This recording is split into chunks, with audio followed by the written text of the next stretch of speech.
Hello everybody, and welcome to the latest webinar from the International Federation of Social Work in conjunction with the Social Work Action Network. Today's webinar is going to focus on the question of ethics and ethical dilemmas of practicing during the Covid-19 crisis and lockdown. I think one of the things that it's probably worth starting off highlighting is the difficulty that lockdown often gives to social workers in various different parts of the world. And so as I start to introduce the seminar, we've had some difficulty with some of our speakers today.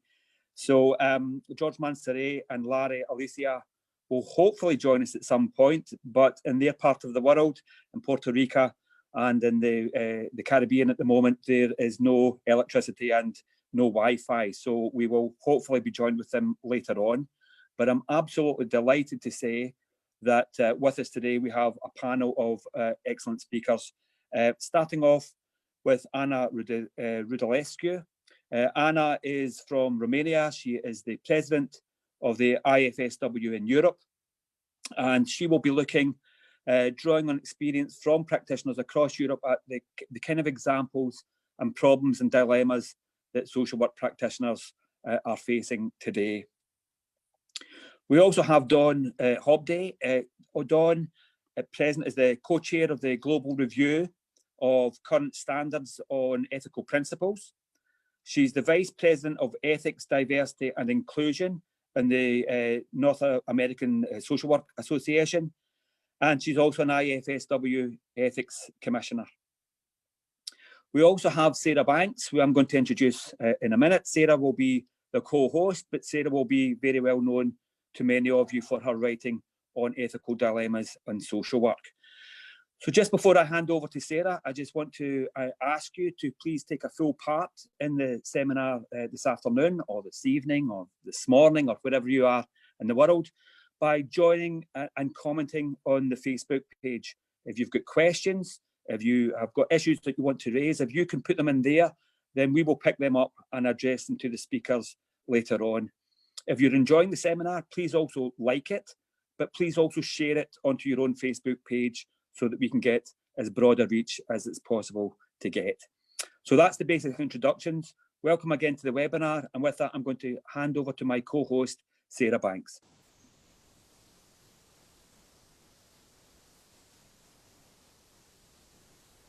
Hello, thank you very much for that introduction, Michael. I'm delighted to be here, and I'd like to thank IFSW and Rory and Lola for setting all this up, and our speakers for making the effort to get here, and particularly those who perhaps can't be here today. And we know how difficult it is to connect internationally, and I think IFSW is well skilled in this, and if we can't get our final two speakers in, then we hope we can call them to another event when maybe their internet is working. So that is one of the challenges, and indeed I think one of the ethical challenges that social workers are facing at the current time when working with their service users wherever they are in the world. Some don't have the internet, some don't like it, and it causes huge problems of communication and relationship building, which is an ethical issue in itself. I've watched the previous webinars with great interest, and I think we've had great insights into the politics and the practice of social work in this current COVID-19 climate. So tonight we're going to focus on the ethical side. That's not to say ethical issues haven't been present. I think they have been present in all the talks that people have given so far, because you can't really take the ethics out of social work. It is there all the time.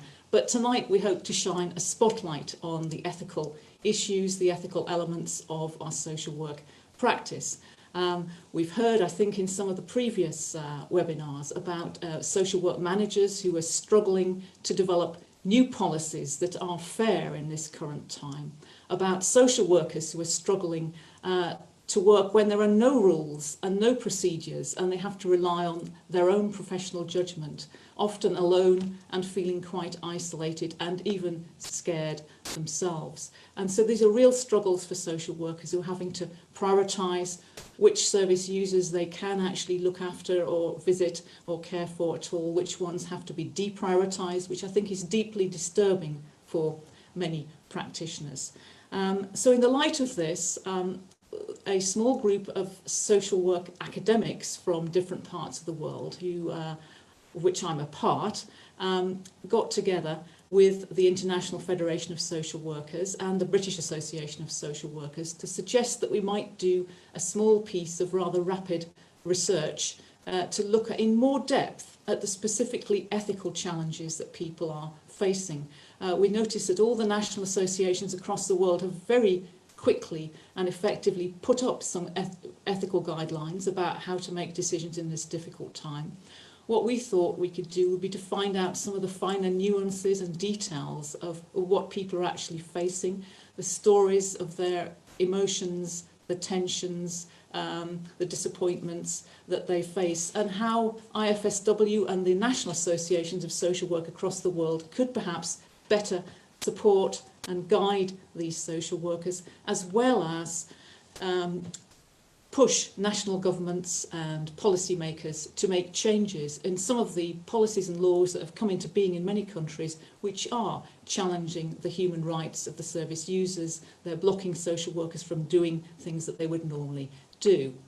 I am going to be saying a little bit today about the survey that we've been doing for the IFSW with this group of academics, the Social Work Ethics Research Group. And we've actually launched a survey about 10 days ago. And if you go onto the IFSW website and you look for ethical challenges, you will find copies of this online survey in various languages. We were limited by the number of languages in our group. We have Chinese, English, French, Slovenian, Dutch, Spanish, and I'm sorry if we don't have your language, but please do contact your own national association with your own stories in your own language, and they will pass it on to IFSW, and we can still use that information. But we'd like to encourage you to fill in the online survey if you haven't already. It asks just a couple of basic questions. What are some of the ethical issues that are facing you and your colleagues at the moment? And can you give one or two specific examples of ethical challenges that you have faced? And that is situations where you find you're in difficulty, you don't know what the right thing is to do, you may be facing a dilemma, and you find you haven't quite got the support, or you're feeling bad about it, you've done something and you're not sure if that is right. By yesterday we had 358 responses from I think 30 to 40 countries, from Iceland down to China. But we hope that you will be able to contribute as well. So please do that. And we're very keen to have the views of social work students as well as social workers themselves, because we know that social work students have been facing very difficult situations when they've been going out on the fieldwork practice. Can they have a practice placement at all? And if they can, how can they operate? And some of their challenges are just as difficult as those of the everyday social workers. So at this point, I won't say any more. If our third and fourth speakers don't arrive, then I've got more that I can say that we've been pulling out of the survey so far. But I'll leave it at that for now. And I'm going to pass back now to Michael, who will introduce our first speaker.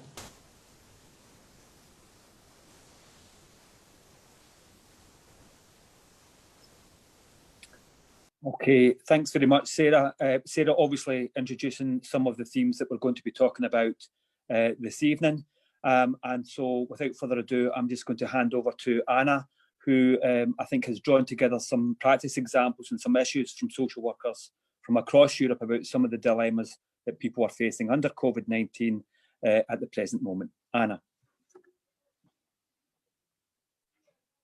Thank you very much, Michael. Yes, this difficult time we went through, has been a challenge for everybody. But for social workers, this was more difficult because they had to look for struggling with their own life. They had to look for the interest of their colleagues and also for the interest of the people in need. So from the beginning of this COVID-19, social workers were struggling with no clear guidelines, with a lot of challenging ethical challenges.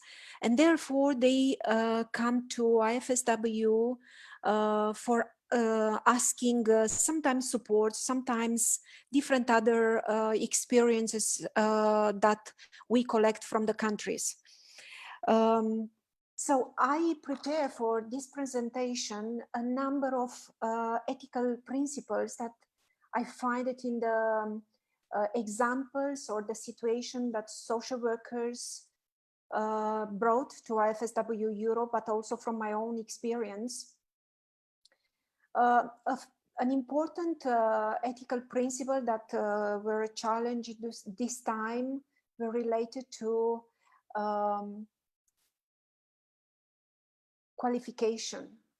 We never went through such an experience, so it was very difficult for social workers to, based on their professional experience or to bring from previous experience. Therefore, we started different webinars since March 2020. IFSW started to organize different webinars and different online meetings, giving them a chance to share experience and learn from each other.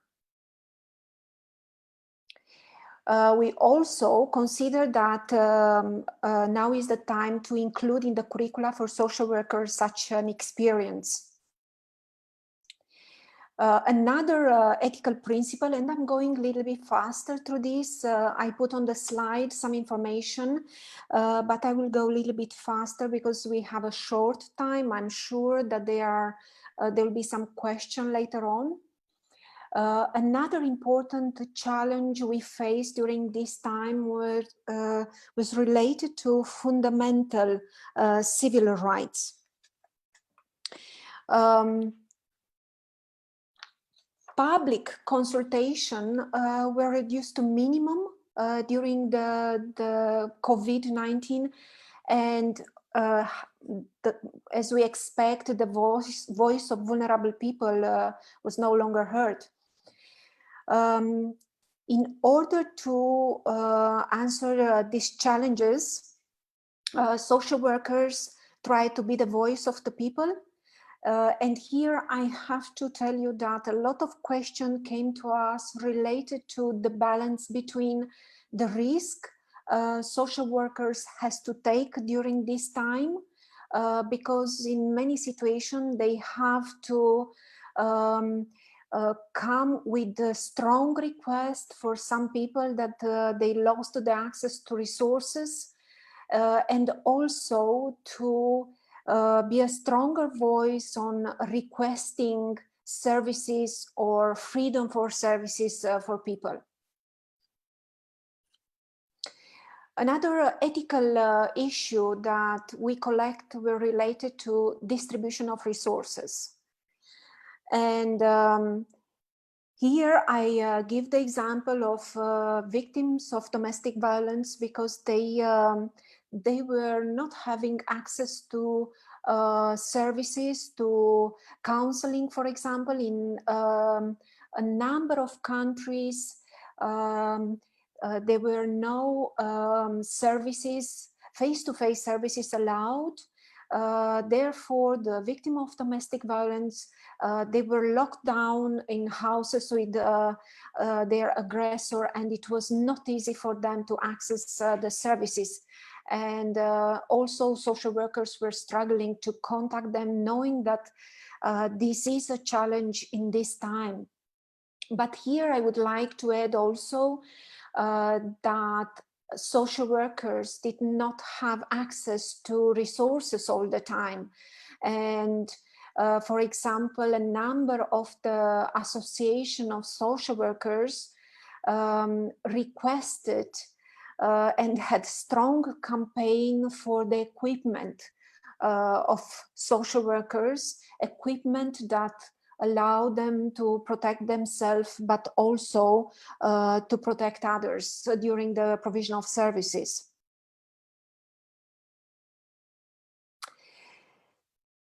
In many countries, the way to stay in contact with vulnerable people were possible only through internet, to Skype, to phone. But in many countries, digitalization of services were not process developed well, and we were not aware about all the challenges this time. Of course, a number of social workers had to develop online services to support their clients. But even today, we are still facing problems related to confidentiality and privacy. We are still discussing a lot in the webinars with social workers all over Europe, how we can handle this issue, and also how can we create the access of people coming from rural area, family who does not have technology, internet, phone. How can we support them to get to the right services and to the right resources?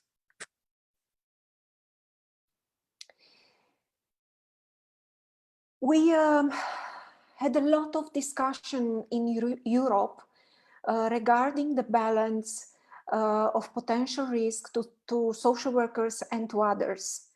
The first discussion were related to the fact that we did not know from the beginning which were the right equipment and that we could trust to protect ourselves and others. And for example, social workers had to go in the communities with what they assume it's an equipment that protect them, but they were not sure about this. Of course, they follow all the national regulation, but this regulation sometimes they came late at the national level, or sometimes they were just following the information at the time. So we had this issue also in the countries where we had a totally lockdown, because even we had the possibilities to offer support through phone or Skype, we still need to do home visit. It was absolutely necessary, and this was related to home care services, children being abused in their family, elderly that need support and care. So a number of the Association of Social Workers in Europe had strong campaigns related to the necessary equipment, and we still have countries where the national authorities did not provide equipment to all social services and to all centers. Also, social workers request a number of guidance and recommendation, especially in the countries and in the communities where restriction to have face-to-face meetings were very strong.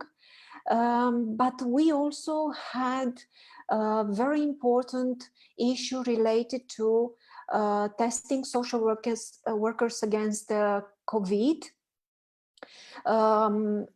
For sure, a number of you that you are looking to this webinar, you are now locked down in the residential centers.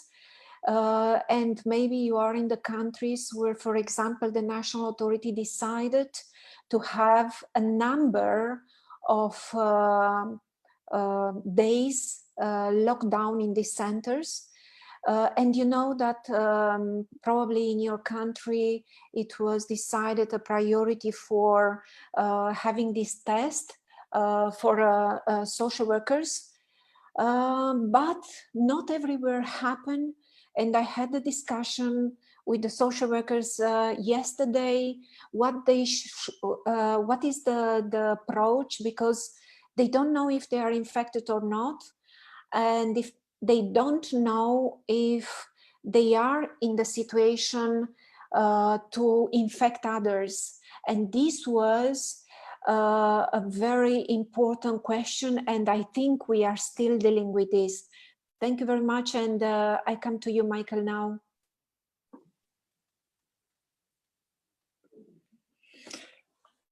Anna, thanks very much. That was a very full contribution.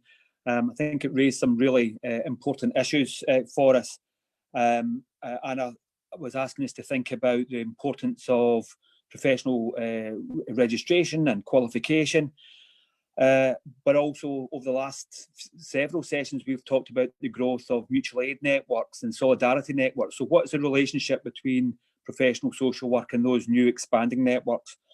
Anna mentioned the impact that the COVID is having on the voices of those that we work with, and that raises questions about whether their voices can be heard in different ways and the role of social work in actually taking those forward.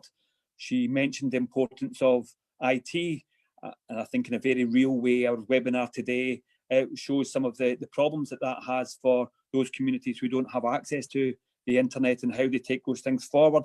And of course, there's then issues around confidentiality, access into people's homes, worker safety through PPE, etc. So lots and lots of issues I think that Anna has raised.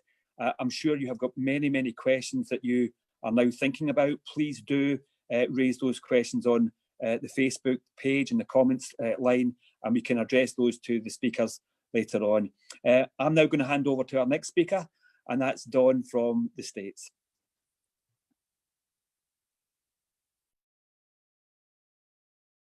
Good morning, everyone.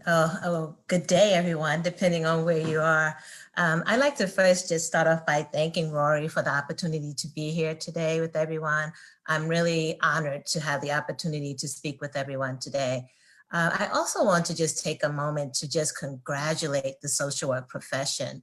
Across the globe, we are just going above and beyond to try to meet the needs of our clients, our communities that we serve, and certainly not least ourselves. We're working harder than ever, whether we're trying to do, as Anna said, provide telehealth services in an ethical and a competent manner with limited resources, whether we're advocating for the needs of our clients in these vulnerable communities that we serve, whether we're advocating for changes in policies and procedures, or even for those of us who are running the associations that support professional social workers and trying to meet all of these challenging and sometimes competing demands. Quite honestly, it has been the most challenging time of my own 20 plus year career in social work. And one of my roles, I have the responsibility of providing ethics consultations, and I'll talk a little bit about those more, but I'm really getting an opportunity to hear firsthand about these challenges that we're facing. And I'm finding it really challenging to provide the proper guidance. But it's during this time that I have come to sincerely appreciate and depend on the IFSW Global Social Work Statement of Ethical Principles for guidance. When we started this work, I knew that developing a statement of ethical principles globally was important work. And I was eternally grateful to have the opportunity to participate in the development of that language. But never would I have imagined when developing that language how relevant these principles will become to our day-to-day work around the globe. The principles we know provide an overarching framework for social work around the globe, as well as helps us work towards the highest possible standards of ethical practice during this pandemic and always. We actually have the context to get us through this pandemic in an ethical manner, thanks to the ethical principles. So as I mentioned, one of my roles at NASW and also currently at IFSW is to provide ethical consultations to members. So generally, the consultations include providing guidance around many of the things that my colleague Anna mentioned in terms of how do we best serve our clients. So most of the consultations, and I probably serve an average of about 10 to 15 social workers per day through consultation nationally, and currently not as many globally. But during the consultation, the guidance is usually around, how do I protect my client's privacy and confidentiality? How do I avoid conflicts of interest? How do I manage a request for access to records? There are questions about proper documentation and those kind of things. So those are normal questions that we receive. Now, today, as we try to manage getting through this COVID-19 pandemic, those questions are more challenging. So when we talk about privacy and confidentiality, when our clients are being forced to use technology, that causes a different level of challenge, but we have the framework. We know how to manage ethical dilemmas around these things with our clients. What I'm finding myself spending more time than ever with is helping my social workers manage how to protect themselves and to advocate for themselves while serving their clients in an ethical and competent manner. So I want to focus on what that looks like and feels like. I'm finding that social workers are working diligently to adhere to the ethical principles around promoting human rights and social justice issues, and they're trying to maneuver their way through this pandemic in a manner that respects the inherent worth and dignity of people, and they're also engaging people in achieving social justice. They're also advocating for equitable distribution of resources. That's what we do. The aspect that's really new or unique to this pandemic, and is also universal, is that we are struggling with how to take care of ourselves. So one of the privileges that I have in being part of an international ethics committee is that I get to hear firsthand the experiences and ethical challenges throughout the various regions around the world. And some of our conflicts and challenges are distinct to our areas, but some of them are pretty universal. And one of the things that are universal is that we are all trying to ensure that our clients are safe and healthy, and that they receive the services that they're entitled to in an equitable and a fair manner. And that's a given. That's what we're all doing.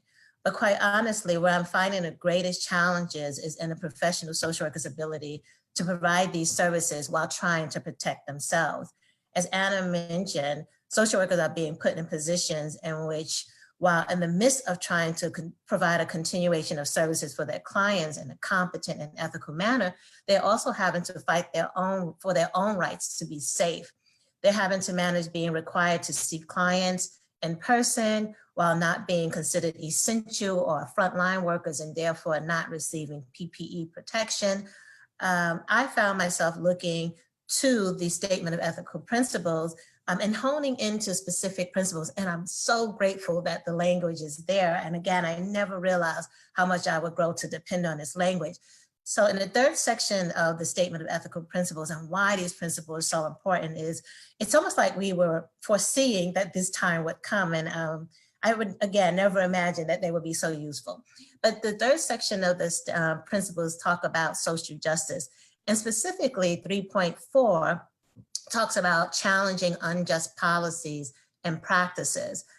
This principle provides the guidance that social workers need regarding bringing to the attention of their employers, policymakers, politicians, and the public situations in which policies and resources are inadequate, or in which policies and practices are oppressive, unfair, or harmful. It's been so useful to be able to send social workers to this language, to know that there is something out there that supports you in advocating for fairness and against oppression, and to make sure that you're not putting yourself in a situation that's harmful.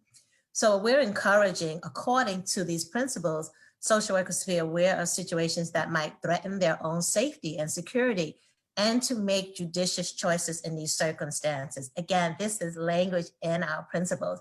Social workers are not compelled to act when it would be harmful and a risk to themselves. Many social workers are not aware that such guidance exists, so it really has brought me pleasure to introduce them to that guidance. And also, I try to talk to social workers a lot about, we're not in this by ourselves. We don't have to depend on our own morals and values. Thankfully, we're all part of a profession that has developed professional guidance for us, and we should look towards that guidance to make the best decisions. However, even with this guidance, I find that social workers struggle. I find that we are much better at advocating for our clients than we are at advocating for ourselves. There's also a guilt that comes with the idea of thinking of oneself. If we think about the language we learned in school, it was always about the client is first.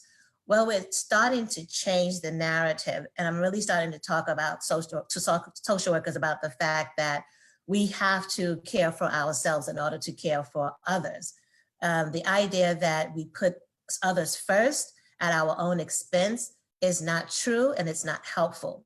So with that in mind, I'm always grateful for another offering from the principles, which is 9.6, that states that that allows for us to understand that we have a responsibility to take the necessary steps to care for ourselves professionally and personally in the workplace, in our private lives and in society. That's new to some social workers. Social workers don't even know that that language exists. Many local codes of ethics do not have a standard around self-care. So during a pandemic, we must put on our mask first, figuratively and actually. We have to put on a mask first in order to protect others.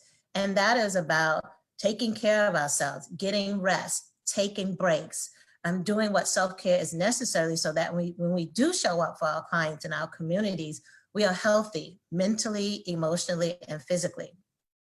I'm encouraging social workers when faced with ethical dilemmas, specifically around this COVID-19, that you just take a breath. We all need to take a breath. It's okay to take a breath.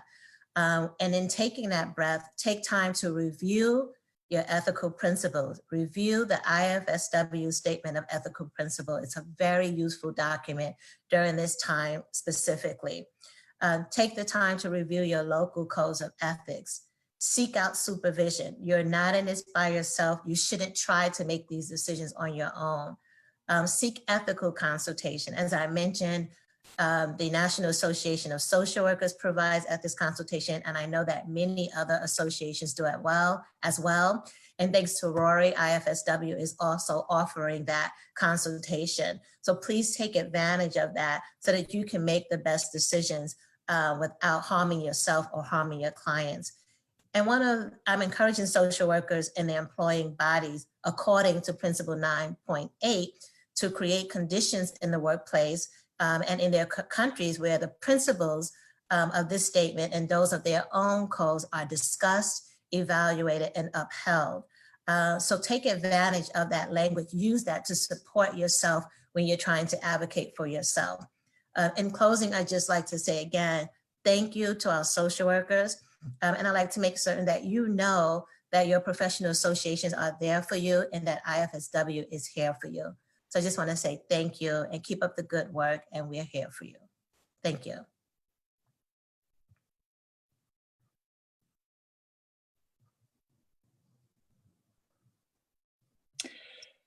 Dawn, thanks very much for your contribution. I think it's always important that when we're thinking about the work that we do ethically, that we do so from a perspective of self-care, of thinking about the appropriate support that we can have as social workers, about our responsibilities around human rights and social justice. And I think that was a really very thought-provoking contribution. I'm absolutely delighted to say that we have now managed to get George Mansory online. Not so sure that he's on video, but we have got him on audio. So we have managed to overcome some of the internet problems. So I'm going to hand over to George for a few minutes for him to introduce some of the themes from Sierra Leone that he's been facing. George. It's a pleasure joining up the great team out there and joining colleagues across the globe. I am George Mansory, a social work practitioner and president of the Sierra Leone Association of Social Workers. Also a co-founder and director of the Root Star Hope Kindergarten Sierra Leone. And Sierra Leone, it's a beautiful country. It's a beautiful place. It's like heaven on earth. And it's so green, it's so lush. It's so peaceful.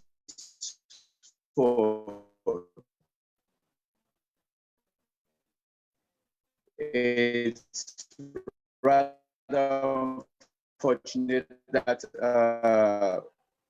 the world is going through turbulent moments, for which Little Corners doing our best to ward off COVID-19. For sure, across the country, doing our bit to make sure we do our work ethically, to demonstrate to Sierra Leoneans and to demonstrate to the world that social workers matters. Social workers matter in the whole process. There are a whole lot of issues to talk around when we shall be starting the webinar. So I hope the discussion will yield much fruit, and people will learn across the world how people build their relationship to ensure for ethical practices to ward off COVID-19. So thank you.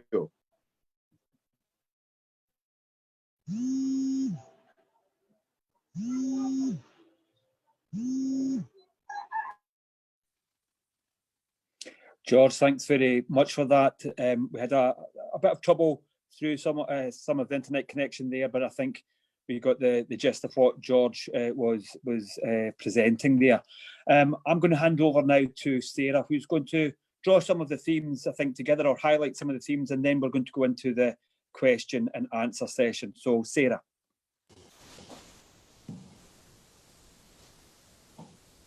Thank you very much, Michael, and thank you very much to our two speakers and to George. And we are really sorry not to hear more from you, although I think there is a video of George on the IFSW website having an interview with Rory, which gives you a bit more background on what's going on in Sierra Leone and the challenge that they're facing.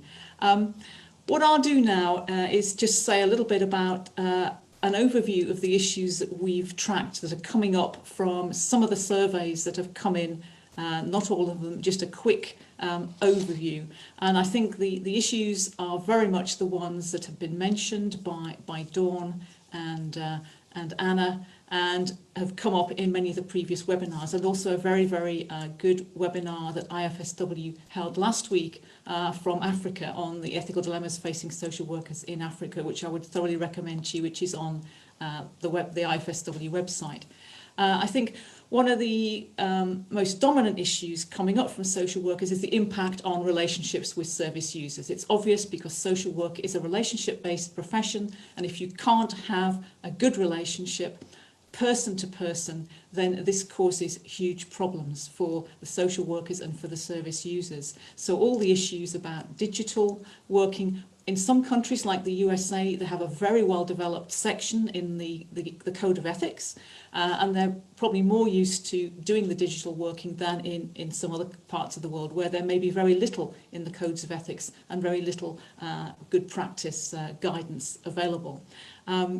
So some of the social workers were talking about the huge difficulties where they can't speak in person, and the phobia that some service users have about speaking on the phone and not having an internet connection, and giving examples such as having to speak to a mother on the phone who hated using the phone, saying that her child was going to be removed by the social workers and that she would not be able to visit the child because all the contact centres had closed. And the social worker says, I felt it was extremely wrong and impersonal. So this social worker getting this huge feeling of guilt and of actually doing the wrong thing, even though it was the thing that he had to do during those circumstances. And there's all the issues about confidentiality and privacy, which I won't go over because those have been well rehearsed, I think, by Dawn and Anna. And they're ones that we're familiar with in social work. This is just a new challenge when the social worker is sitting in their living room and their own children and family are surrounding them. How can they have a private conversation? The second issue, how to make difficult choices and decisions without having the usual evidence or assessments. So For example, from the UK, somebody who wasn't able to conduct a mental capacity assessment for an older person placed temporarily in a care home when the person's stay was due to be extended. And this social worker said, it feels uncomfortable to stretch the law, even if it's for the greater good. That's because in the UK and maybe in other countries, we've had a coronavirus law come in, which actually changes some of the rights of service users and the duties of social workers. They don't have to do certain assessments in order for people to go into services or to go into hospital, etc. So some of the statutory rights and requirements have been relaxed as a result of the pandemic, and what is that doing for people's human rights? Issues about whether to pause or carry on with placing children for adoption during lockdown. A very concrete example was given where the social worker got partway through the adoption process, was instructed that all adoptions should stop, but he actually decided and pushed it with his manager that with this case he would carry on because he thought the conditions were right and more harm than good would be done by stopping. So they're able to do things via the internet because they'd already got relationships. So taking a tough decision and pushing actually to do what he thought was the right thing. We've heard quite a lot about prioritising and distributing resources. This is a common feature of social work, but even more so now where resources are more limited and social worker resources are becoming more limited. How to deprioritise some client groups and not visit them in order to visit those most at risk. And how can you decide who is most at risk if you can't actually go and assess them in their own homes? So that places a huge responsibility on the social workers. We've already heard about lack of clarity from managers and employers about whether you should or should not do home visits, about whether you should or should not wear protective clothing, if indeed there is any available, which has been a huge issue for social workers across the world.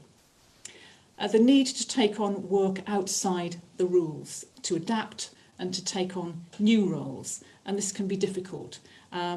The state services are unable to adapt to the model of help and support rather than inspection and monitoring. This actually came from the UK, which says a lot about the current state of social work in the UK, that it's difficult to switch over, realising that we just have to adapt and just go in there and provide the help and support that's needed rather than to inspect and monitor.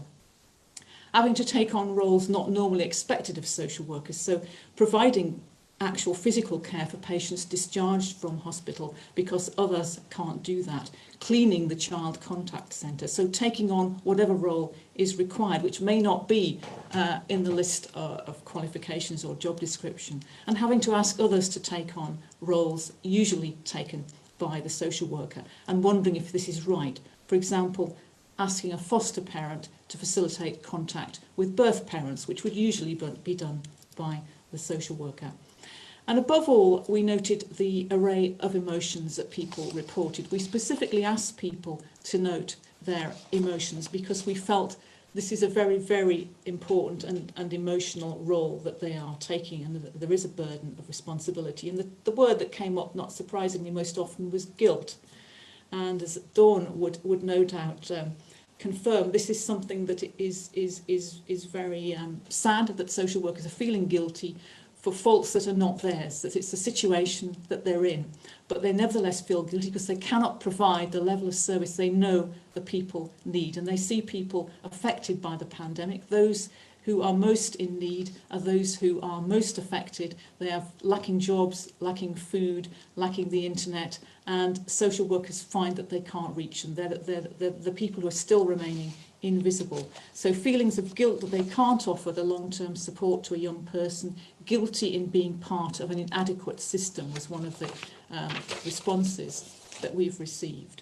One of the respondents actually listed a whole range of emotions, and I think probably those social workers listening will empathise with these: worry, gratitude, fury, sadness, anxiety, excitement. And excitement came from actually doing something a bit risky and finding, thank goodness, that it worked out in the end. This person described carrying on social work during these conditions as a kind of intriguing puzzle.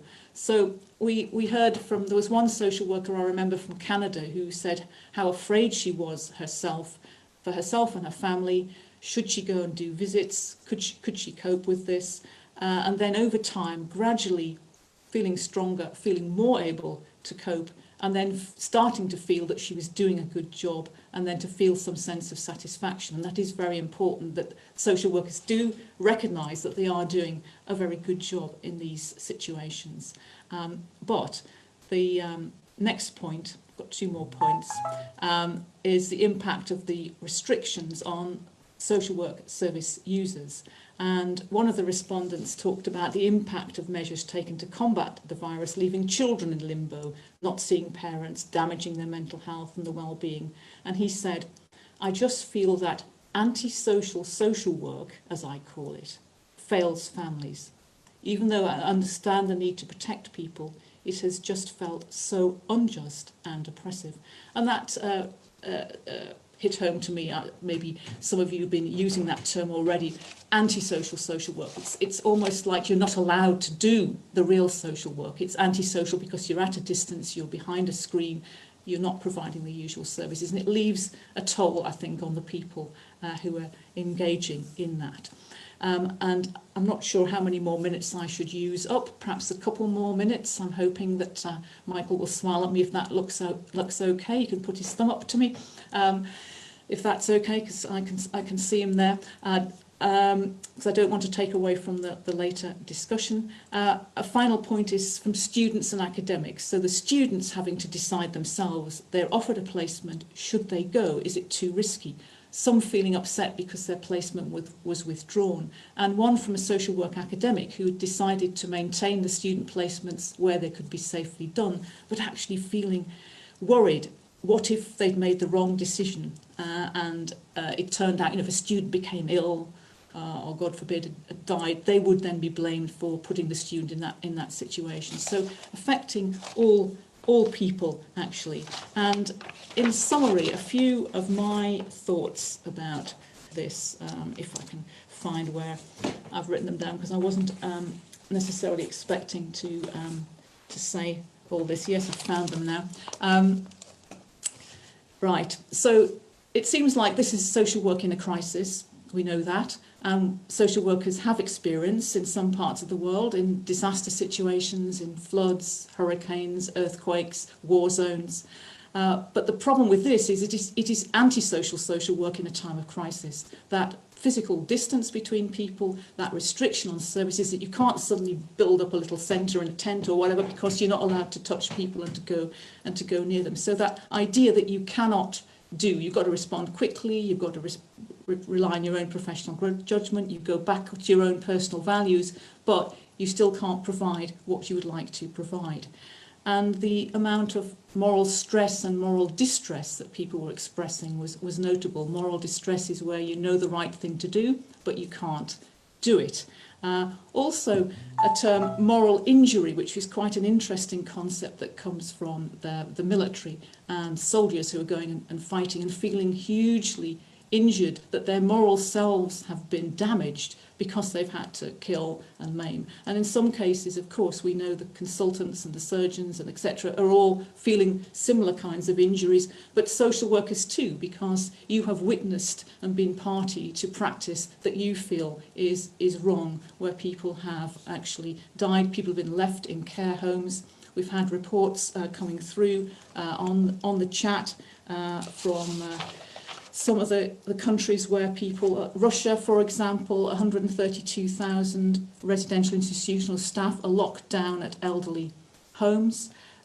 In Hong Kong, social services for elderly are partially locked down, so social workers can't actually visit. And so there's a lot of issues which are affecting social workers, and they are feeling very ethically challenged. So we hope that perhaps in our discussion we can look at what are some of the responses, solutions, sources of support which Dawn has mentioned, and also Anna. So thank you very much for listening, and I'll pass back now to Michael. Thanks very much, Sarah. So we're now going to move into some of the questions that you've raised on Facebook. Please keep continuing to both comment and put your questions on that channel. The first question that we've got is actually for Anna. and it asks, it's from Switzerland, but it says, during the COVID experience, is the profession growing, both in terms of its numbers, but also in terms of its reach and its significance and the voice that it gets in the political process? So Anna, perhaps you'd like to address that.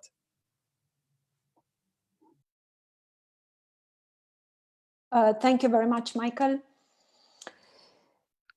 Yes, definitely the social work profession was growing in terms of visibility and recognition of the added value during all this difficult time. A number of managers of social services, a number of doctors, a number of professionals from social services, they go to social workers for learning and using the knowledge and the skills they have. So I would say that definitely the social work profession was growing. Please consider that in Europe, a number of countries already recognize at the national level that during this time, the social work services were essential to the country, and also the support of social workers was considered essential.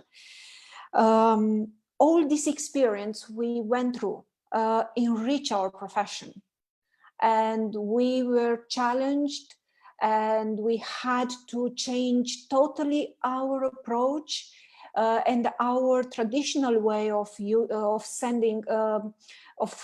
offering the services. But something did not change during this time. And this was related to our ethical principles. In fact, all our intervention was built up on the ethical principles, and we use them, and we try to find ways and try to find balance between different situations, putting ourselves or using for us the ethical principles.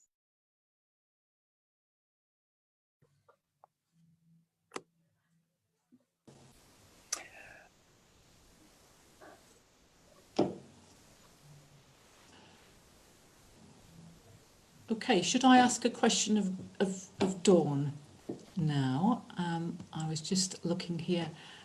Dawn, do you think the global statement has stood up under the COVID-19, or does it need changing? I think it's an excellent question, and I'm happy to answer the question, but I think the question is a question that the profession will have to ask.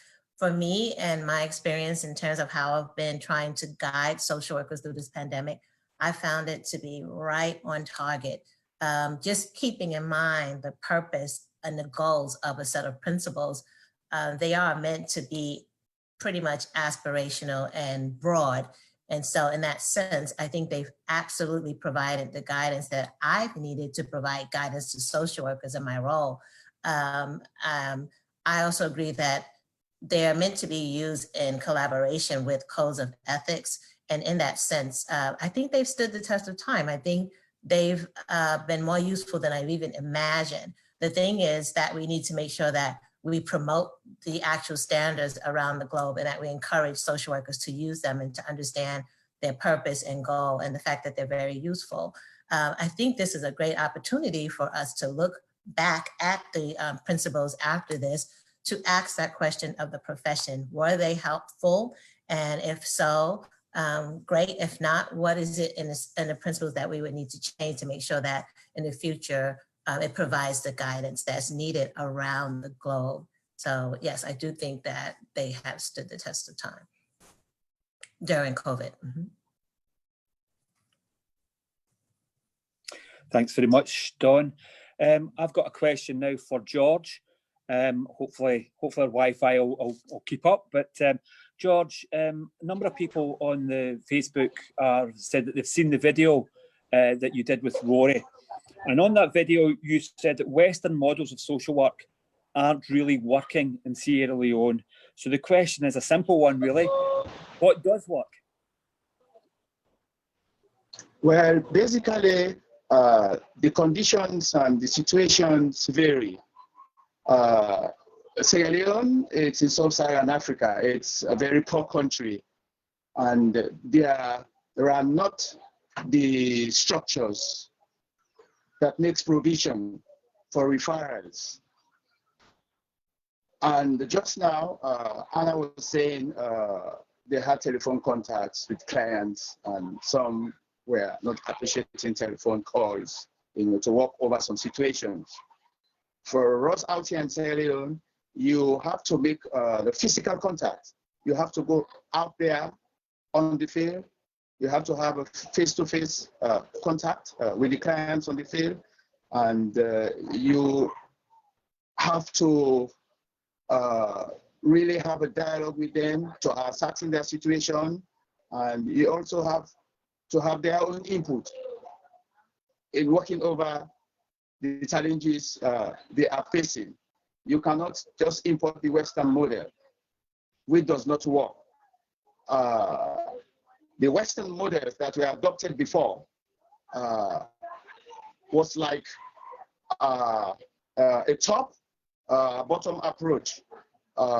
In the case of Ebola, you had an influx of hundreds of non-governmental organizations coming into Sierra Leone, and they brought in their experts, and they brought in a huge chunk of money and a huge chunk of relief supplies.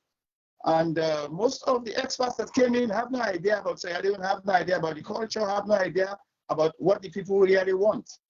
And they were just breezing in there, supplying food rations and beddings and clothing and running workshops. And eventually when they left, the communities went back to zero.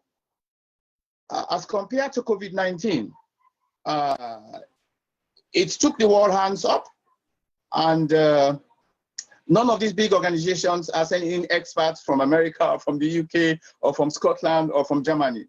Everybody is in this country, and everybody is fighting COVID-19. And so social worker-led initiatives are thriving. Okay, community groups are coming up, using local methods, using local approaches, using local resources to ward off COVID-19, and it's working, and we are realizing it. As at now, in Sierra Leone, we have the situation of a political corruption. The COVID-19 is being overtaken by political corruption, violence. We've got prison break. We've got people going on the street demonstrating.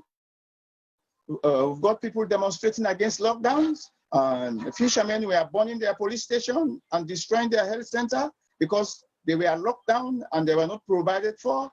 And the next day they were released. They were to go on the high seas to fish, to make money, to put food on the table. But because they hadn't built a proper human relationship, then it's turned into violence.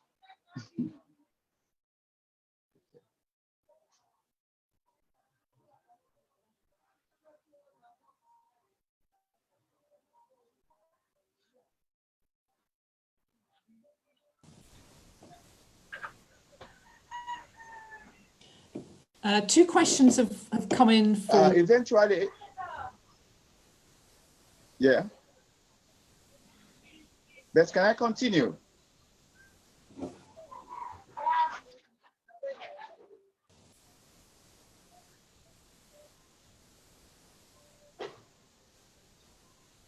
Can I continue, please?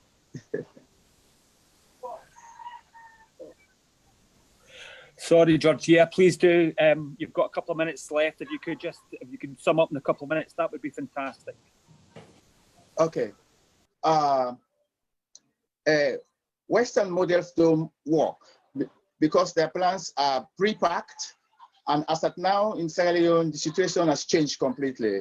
There's political corruption, there is violence all over the country, and that has overshadowed the fight against COVID-19.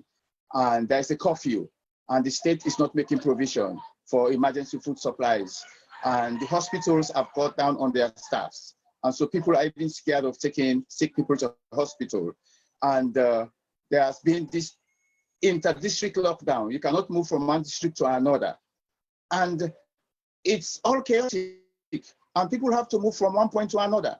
There are certain resources that are not available within their own district. They have to move into another district to get these resources for their sustenance, for their upkeep. That has been curtailed. And so people are using alternative methods, using local ideas, using local alternatives to move on with life. And it's us social workers that are going to these communities, restoring the confidence of the people, restoring their hope that all is not lost, and that we should look within the community and see what we can do with our resources, to carry on with life. So Western models don't apply. They are not sustainable. It's like crash programs. It's like crash projects. Western models are crash activities. This will not take Sierra Leone out of the decadence we are. This will not move us out of COVID-19. We had a similar situation for Ebola. As of now, we have a whole lot of Ebola orphans, and these Ebola orphans, most of them have become teenage mothers. Most of the youngsters have become street boys and street gangs, and they are part of the violence currently prevailing in the country. So these are the issues. We have like social work-led initiatives like the Rooster Hope Kindergarten in Sierra Leone. We've moved into a certain region of the country. We've had series of meetings with the communities. We've mobilized resources. We've built schools. We've built health centers, and we've supported local enterprises. And we have also prepared community plans, which has emanated from the people. And we are working towards working towards taking the next steps for sustainable livelihoods. So currently, as I'm speaking, people are dying slowly of hunger in Sierra Leone, and people are being arrested. Everything is being politicized. People are being killed, and people are being arrested and dumped, and people are being charged for treason. The whole process is being politicized. And so it's difficult. And as social workers, there is the aspect of role interference. Okay, we are bad. We are not giving attention. We are blocked. We are stopped from accessing certain facilities, from prevailing on certain policies, from moving about freely. Your movement is restricted, and when once your movement is frequent, you are cautioned and your pass is withdrawn, and except you have to use otherwise to make sure you meet the people, you maintain the relationship with the people, and you offer them your services. But it's all chaotic, basically, with Western models. And we can see, as of now, with COVID-19, not much of NGO intervention, okay? Not much of NGO intervention. Everything is being handled by the government and us social workers, because most of us have social work-led initiatives. We are moving into very areas that have no idea about COVID-19, and they are scared. They've not built trust in people coming into the communities. They want to see us. We've built a relationship over the years with them, and they want to listen to us, and they accept what we tell them, and they work with us closely to see what we can bring together to ward off COVID-19. I'm not only warding off COVID-19, but George, what comes after COVID-19? Yes, what George, comes after COVID-19? George, can I ask you just to sort of wind up there? That's fantastic. We've got quite a few more questions to do. That sounds like an appropriate place to finish at the moment, but we'll come back to you in a bit. I've also now got some questions for Sarah, if I may. There was a question from Ireland, Sarah, saying it's fantastic that we've got the survey, that you're doing the survey, but how can we make use of the survey to make sure that the challenges to ethical practice are overcome, and how can we make use of the survey to make changes? There's a second question for you, if I can. This one from Russia, a bit more of a dark question, but do we know how many social workers have contacted COVID-19, and even worse, how many have died? Do we have those figures internationally? So over to you, Sarah. Okay, thank you. First, the question from Ireland. Thank you for that question. Yeah, it's really important that we do make use of the survey. It's not just for academic use, which is why we've teamed up with IFSW and the National Associations of Social Work. So the idea is once we get the findings next week, that we very quickly analyse and look at what the key issues are. And we work with IFSW and the National Associations to develop some more detailed guidance and support for social workers. So maybe along the lines that Dawn was talking about, how to respond in this type of situation. There isn't always an easy answer, but giving some examples from different parts of the world. But above all, collecting together some facts in a report, which Rory and others at IFSW can use to challenge governments, UN, WHO, and local associations can also use to say, this is what social workers are, this is what they do. And we've heard a lot in the past webinars about how social workers are going unrecognised, that they're doing a really important task, but they don't have the right equipment. They aren't necessarily recognised in all countries. So this will be an important push to actually show this is what social workers are doing. They're there, they are in the front line, even if they're not recognised as such. And these are some of the daily challenges they face. And what can you do about it? So I think it's really important that we do something with those findings, and we'll do our very best. And any support and help, carry on sending in the messages on chat. We can't look at them all while we're also on Zoom, but we'll look at them afterwards and try and put some of them into practice. And no, I don't know how many social workers have died, even in the UK, and certainly not worldwide. But that is something that we need to try and keep a record of, and some of us know of people, I'm sure, but it is important that social workers are recognised. It's in our country, the UK, and other places, it's the social care workers who in some countries are classed as social workers, particularly those who are working in the residential homes.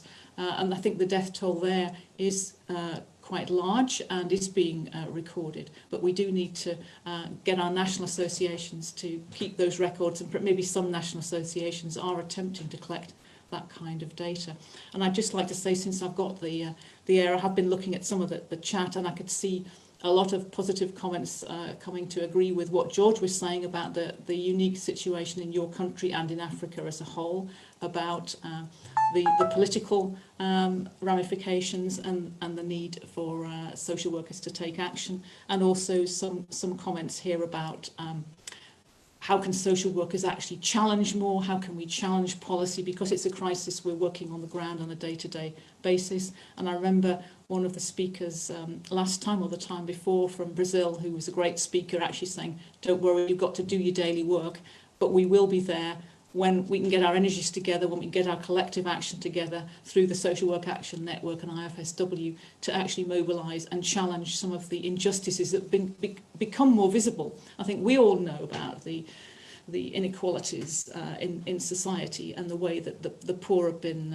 treated, and those who are vulnerable, etc. But this virus has actually pointed it out even more, because it's shown areas of cities and areas of the world where people are more susceptible, and that's because they are living in poverty and they have higher levels of industrial diseases and all that kind of thing. So this is being high on the agenda, and I think we need to make sure that we don't go back to the world as we knew it before, which is the world of inequality and oppression. And social workers, I think, will have a big role to tell stories and to push for that. And not, I think the self-care idea, we, often in other countries, we don't have this concept of self-care. You're very good at that in the USA. And I think we do have to think of caring for ourselves and being strong enough just to do the daily work. But the time will come when we can actually mobilise and begin to challenge with more force in future dates. I'm sorry I've hogged the answer there a bit, but that's my little piece, Michael.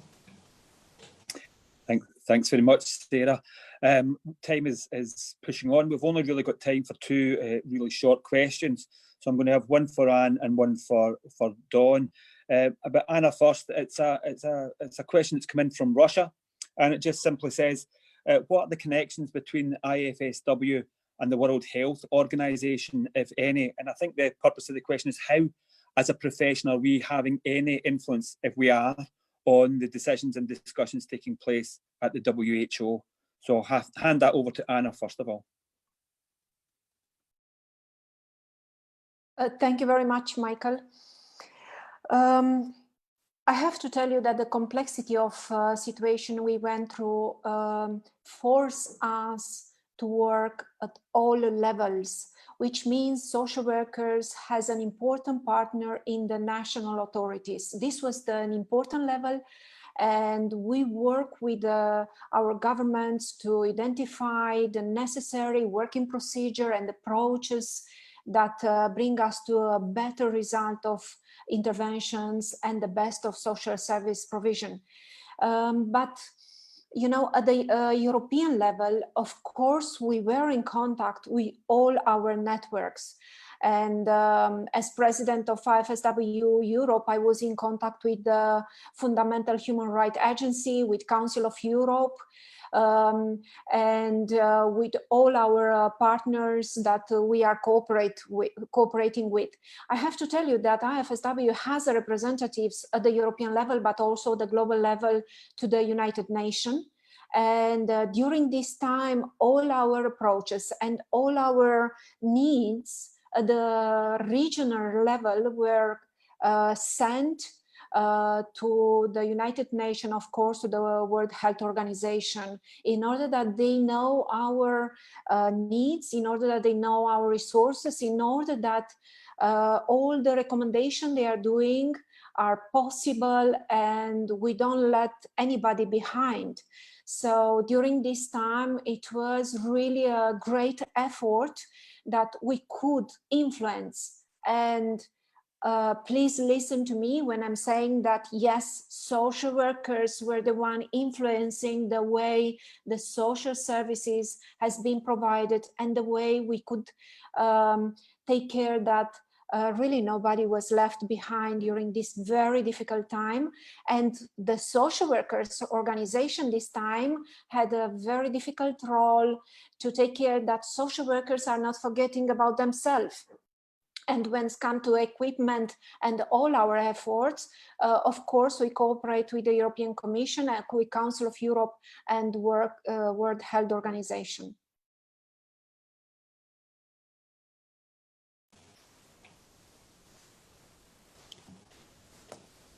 Okay, I think we have a question for Dawn, which is about, do you think when all this is over, Dawn, social workers will have post-traumatic distress disorder? Thank you for that important question. And it's great that you asked. Absolutely. I know that at NASW, we've been meeting weekly. We have a COVID-19 meeting. One of the meetings we talked about the reality that we will have to be thinking now about post-COVID and what that's going to mean for the profession. And social workers are going to need as many mental health services as we're providing for our clients. When we think about what our social workers are experiencing, and I like that Sarah, you shared some of the terms that you're hearing. We think about the grief, you know, they're going through grief in terms of how they used to provide services, how they're being forced to provide services now. They're grieving the loss of their colleagues, whether it's their nursing colleague, whether it's a social work colleague. They're grieving the loss of their clients and what is an unnatural way for them. One of the terms that I've heard that has really stuck with me, and I haven't heard it before, was social workers using the term terrified. Social workers are saying that they're terrified, and it's really frightening, and it breaks my heart to know that we're in this situation. And so, yes, I absolutely think that we have to start now thinking about how we will come together to provide mental health services for our own professionals.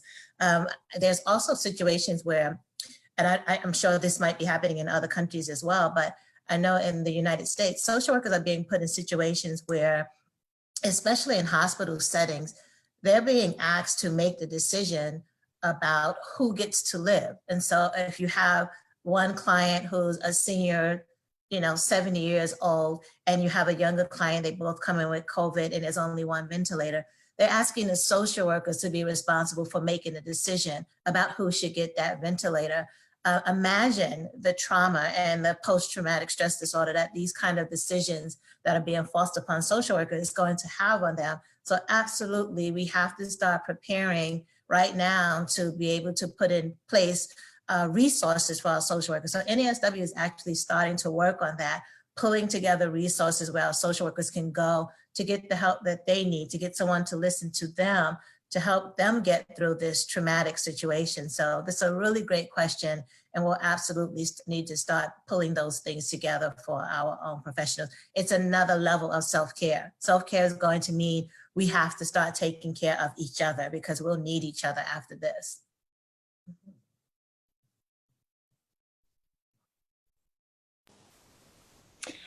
Dawn, thanks very much. That was very traumatic at the end to think that social workers find themselves facing such terrible choices.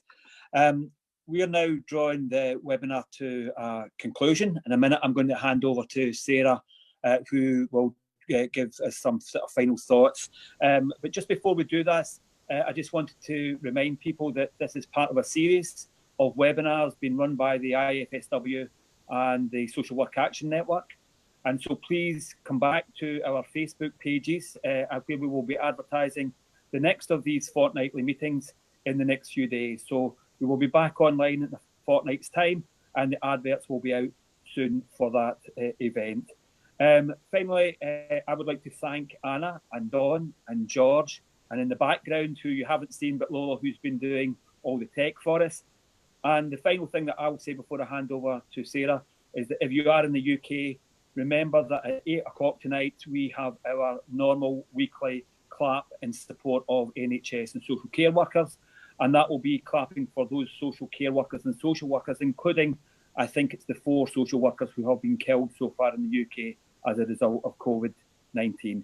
So without further ado, I'll hand over to Sarah. Thanks very much for watching, for your comments, for taking part. Sarah, last word with you.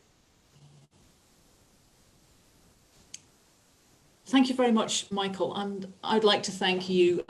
You've been a great host. You're getting very expert at this now. It's quite a complex setup. Those of you who are watching on Facebook will probably realise that we're on Zoom and we're chatting and using WhatsApp and all sorts, and also trying to sneak a look at the Facebook chat, which kind of does your head in. That's another feature, isn't it, of this digital world, that we've got our divided and fragmented selves. But what we're interested in is our ethical selves, which is hugely linked to our political selves and our physical selves as well. And as Dawn has really emphasised, self-care is a political issue too.